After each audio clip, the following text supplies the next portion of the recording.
Millionaire dances with the ugly bridesmaid and ends up falling madly in love with her. Hey there, lovely soul. Welcome back to Noah's Stories. Have you ever met someone who completely shifted the way you see the world with just one unexpected moment?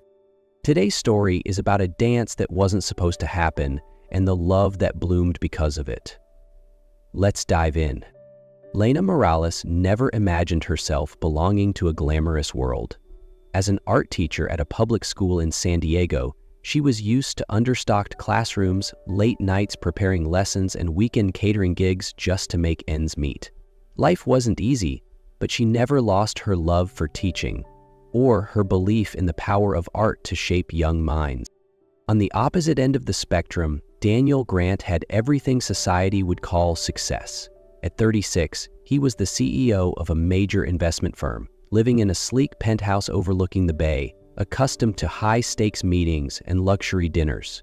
But beneath the polished surface was a quiet loneliness he rarely acknowledged, a calendar full of obligations but empty of meaning. Two people, two worlds, nothing in common. Until one night, a wedding, when a single unexpected dance would change everything. Lena stood quietly in the corner of the ballroom, smoothing out the wrinkles in her bright yellow dress. It stood out, yes, but not in the glamorous way the designer gowns around her did. As a bridesmaid in her best friend's wedding, she tried to smile, but the truth was, she felt like an outsider. Across the room, Daniel Grant leaned against the bar, a glass of whiskey in hand, his eyes scanning the crowd without focus. His younger brother had nudged him earlier. "It's my wedding day. The least you could do is pretend to have fun." But Daniel felt drained. The small talk, the fake smiles, the shallow compliments, it all felt hollow. "There you are, Daniel." His mother's voice cut through his thoughts. She appeared suddenly, tugging along a young woman with oversized glasses and a nervous smile. "You've been standing around like a statue. This is the bride's friend. She needs a dance partner." Before he could protest, Daniel found himself nudged onto the dance floor. "I'm Lena," she said softly, adjusting her glasses. "Daniel," he replied, placing his hand on her waist as the slow music began. They swayed in silence for a few beats. Then Lena broke it. "You don't want to dance with me." Daniel blinked. "Excuse me?" "It's fine," she shrugged. "Your mom forced you out here. I get it. Honestly, I'd rather be grading my students' art projects than wobbling in these heels." Her candid honesty made Daniel look at her, really look. There was something disarming about her. No act, no effort to impress, just truth. 3 days after the wedding, Daniel still couldn't get Lena Morales out of his mind. He had thought it was just a fleeting moment, a dance, a conversation, but something about her lingered, her honesty, her non-judgmental gaze, the way she said things others wouldn't dare. That evening, after scrolling aimlessly through his phone, Daniel typed into the search bar, "Lena Morales, art teacher, San Diego." One Instagram account popped up, filled with classroom snapshots, student artwork, and small community exhibits. No glamour shots, no selfies, just pure passion. He typed a message, deleted it, typed again, then, finally, sent. "I really enjoyed our dance the other night. Would you be interested in grabbing coffee this weekend?" He exhaled the moment he hit send. Stupid, he thought. She probably has a boyfriend, or she's busy, or forgot me already. But minutes later, his screen lit up. Daniel Grant, the guy who looked like he wanted to be anywhere else but dancing? That's surprising. He chuckled. "Fair enough, but yes, that's me." 3 dots appeared, then vanished, then appeared again. "Why?" he typed slowly. "Because it was the only conversation that felt real all night." The next message came quickly. "El Sol Cafe, 9th Street. Saturday, 10 a.m., but I can only stay an hour, papers to grade." Lena arrived at El Sol 15 minutes early. She had almost canceled, typed "Sorry, I'm busy" 3 separate times, but never hit send. In the end, she settled on a simple white blouse and jeans, no makeup, no effort to impress. Daniel walked in exactly on time. No expensive suit today, just a blue shirt and khakis. He looked different, less guarded, more real. "You actually came," she said as he approached the table. "You thought I'd send an assistant to cancel last minute?" he smiled. People like you usually do. People like me? He raised an eyebrow. Rich, impulsive messages. Then forget because you're too busy, she replied. Matter of fact, not unkind. Daniel laughed. Fair. They ordered black coffee for him, chai latte for her, and started talking. Not small talk, real talk. About her parents, Mexican immigrants who worked multiple jobs so she could go to college. About the student who once painted a blue sun because it felt sad. Daniel listened quietly, then admitted, I used to want to be an architect. I drew buildings all the time as a kid. So there's a hidden artist under that serious CEO exterior? Lena teased. They lost track of time. When she checked the clock, it was past the hour. Want to see where I teach? She asked suddenly. The school's open today for weekend art classes. Daniel didn't hesitate. I'd like that. Daniel hadn't expected a small public school classroom to leave such a deep impression. Lena's space was filled with color, laughter, and something he couldn't quite name. Something real. As they left that day, he'd quietly said, Thank you for showing me your world.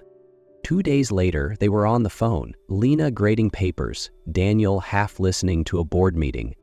There's an art retreat in Oceanside this weekend, Daniel mentioned. Local artists, outdoor workshops, even sketching on the beach. Sounds like heaven, Lena replied, scribbling notes in red ink.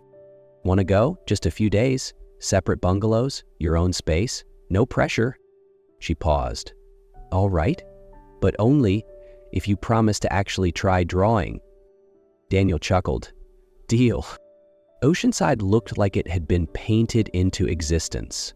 Wooden cabins, soft blue skies, sand stretching endlessly. Lena dove into every class, vibrant and energized. Daniel watched, quietly, curiously, and felt something shifting within him. During a portrait sketching session, he picked up a pencil and began drawing Lena when she wasn't looking. His hand trembled slightly, but his gaze was calm. On Saturday evening, they walked barefoot along the beach. The sunset melted into the waves, orange, bleeding into blue. You're different here, Lena said softly. Because I'm not a CEO here, Daniel replied. I'm just a man, trying to figure out who he really is. Lena stopped walking. Can I ask something? Why me?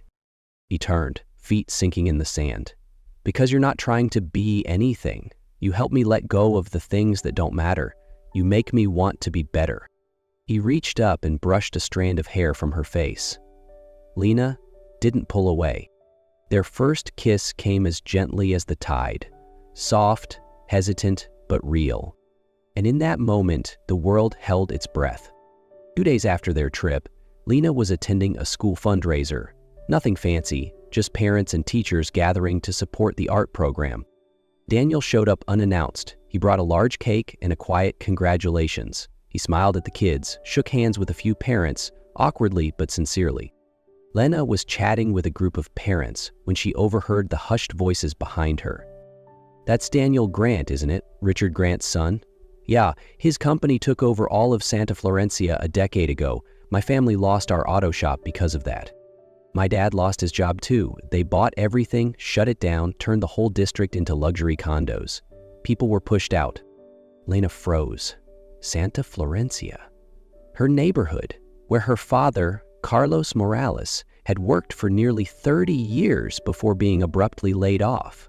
What followed was a chain of loss. Her mother's untreated illness. Lena giving up her scholarship to work full-time. She turned. Daniel stood not far away, scanning the crowd, searching for her. Their eyes met. She walked straight to him. Lena, are you okay? He asked, concerned. Grant Enterprises, Santa Florencia. Did you know? Her voice trembled. Daniel went still. Your father was Carlos Morales, wasn't he? She nodded. He passed away 3 years ago, still waiting for justice. You knew? And you didn't tell me? Daniel lowered his gaze. I found out after we met. Last week I came across old acquisition files from my father's archives. I didn't know how to tell you. Last week? Lena stepped back. So, before our trip? Before you kissed me? I was going to. No, she cut him off, eyes filled with tears. You had your chance. You chose silence, just like everyone else with power. Daniel reached for her, but she backed away. I have to go. She walked off, no goodbye, no glance back, leaving Daniel standing in the middle of the schoolyard, surrounded by cheerful noise, yet consumed by silence. Daniel couldn't work. 3 days had passed since Lena walked away, and every minute was haunted by the image of her tearful face. He sat in his office for hours, ignoring meetings, leaving emails unanswered. Instead, he combed through the company's old archives, boxes his father had left behind after retirement. In a dusty folder, Daniel found memos, contracts, and internal reports related to the Santa Florencia acquisition. Everything was legal, but ruthless. No relocation plans, no fair compensation, just pure profit strategy. That afternoon, Daniel drove to Lena's old neighborhood. He parked in front of a modest house where an elderly woman was watering plants. She looked up and recognized him immediately. "You're a Grant," she said coldly. "I saw it in your face the first time. You look just like your father." "You're Marisol, right? I'm not here to justify anything. I just want to talk." She said nothing for a moment, then nodded and motioned him inside. Daniel stood in the small living room, walls lined with family photos. He pulled an envelope from his coat pocket. "This is the amount your husband, Carlos, should have received, with interest. I went through everything. It's not mine. It was his." Marisol didn't reach for the envelope. "Money won't bring my husband back." "I know," Daniel replied, "and I'm not asking for forgiveness, but you deserve to know the truth. And this is just the beginning." Lena had tried to forget. She buried herself in teaching, stayed late grading papers, erased the whiteboard in an empty classroom just to keep her hands busy. But Daniel's face kept surfacing in the still moments. His eyes when she walked away, the words he never got the chance to say. Then came the message from her mother. "He came to see me, didn't ask for forgiveness, just stood there with every truth he never said out loud. I haven't seen that kind of humility in a long, long time." Lena sat with that message for a long while. She wasn't sure what made her get up, put on her long coat, and drive to the headquarters of Grant Enterprises. Maybe it was curiosity. Maybe it was the fragile hope that someone really could change. The building was sleek, towering, and distant. Everything her tiny classroom was not. But Daniel wasn't. He came out the moment he saw her name at the front desk, his face a mix of surprise and hope held tightly in check. "Thank you for coming," he said softly, voice tinged with emotion. Lena didn't sit right away. She looked around, then met his eyes. "You didn't try to explain, you just did," she said. "The school, the community center, my father's restitution, all of it quiet, no press, no glory. I know you didn't do it for me. You did it because you knew it was right." Daniel nodded slowly. "I don't expect forgiveness, but I couldn't stay the same. Not anymore, not after you." Lena drew in a breath. Her heart still hurt, but it also beat with something else. "I'm not promising anything, but I think if we begin again, this time it has to be real. No more secrets." One weekend afternoon, Daniel picked Lena up from school and took her to a vacant lot near the old Santa Florencia neighborhood, the same area that had once been taken, the same place that held so much pain. "I know this place," Lena whispered, as if the wind still carried her father's voice. "He worked here, every day for nearly 3 decades. When it shut down, it felt like the neighborhood stopped breathing." Daniel nodded. "I know. And I don't want it to stay a symbol of everything that went wrong." He pulled out a site map from the card, completely blank, just measurements and lot boundaries.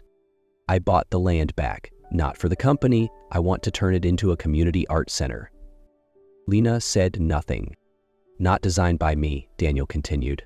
"Not an apology made of bricks and concrete, but a chance for you to create something that belongs here. I'll support it, fund it, stand behind it, but the vision, that's yours." Lena looked down at the map, then back at the windswept patch of land. Already she could see the outlines: murals, classrooms, children laughing, a tiny outdoor stage. "Then we start here," she said. And for the first time, Daniel didn't lead. He walked beside her. A year later, the Santa Florencia Community Art Center opened its doors. The once abandoned lot had been transformed into a space of light, color, and hope. Tonight was its very first exhibition, featuring Lena's students under the theme Invisible Transformation, every piece a reflection of change, resilience, and becoming. Lena moved through the space, fingers brushing gently across frames, her eyes glowing with quiet pride. Her students stood by their work, explaining to friends and families. The room buzzed with joy. Some paintings had "sold" signs, proof that for the first time, these kids believed art could be more than a dream. In one quiet corner hung a black and white photo of her father, Carlos Morales. Below it read, "In memory of Carlos Morales, who taught his daughter that worth isn't measured by wages, but by how kindly one chooses to live." Daniel arrived late, as usual, but this time in a soft gray suit, holding a small wooden box. He approached Lena, standing beside her in silence before gently handing it over. Inside was a tiny carved sculpture, a girl in a yellow dress, hair flowing, spinning mid-dance, glasses slightly askew, a shy smile carved in wood. "It's you," Daniel said softly, "from that first dance." The night everything began. Lena laughed quietly, saying nothing. They stood together, watching the room filled with laughter and light. "Would you like to dance?" she asked, extending her hand. "I always would," Daniel replied. As they swayed through the center of the room, Daniel paused mid-step. He reached into his jacket and pulled out a simple ring, placing it in her hand. "No movie moments, no fireworks," he said, "just you and the truth. We've made it through the past. I want to build the future with you. Will you marry me?" Lena looked at the ring, small, simple, no diamonds, no shine, but maybe, after all the hurt, all the silence, it was exactly what love looked like. She nodded, eyes glistening. "Yes," she whispered, "but promise me, no more secrets. Only truth," he said. And there, in a room where art, memory, and hope danced together, they embraced, not with grand words, but with a promise that mattered, not just to love, but to grow, to heal, and to never stop choosing each other.